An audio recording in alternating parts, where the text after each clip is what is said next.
আপনি কি পাপ করছেন আগে ঘোষণা দেন, তওবা কেমনে করবেন শিখায় দেন।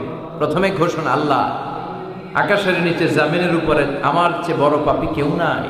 সগীরা কবিরা, জেনে না জেনে, ইচ্ছায় অনিচ্ছায়, শিরকে বেদাতি, শয়তানের ধোকায় পড়ে, নফসের ওয়াসওয়াসায় অনেক পাপ করেছে। আল্লাহ আল্লাহ আমি স্বীকার গেলাম আমি পাপী, আমার চেয়ে বড় পাপী কেউ না।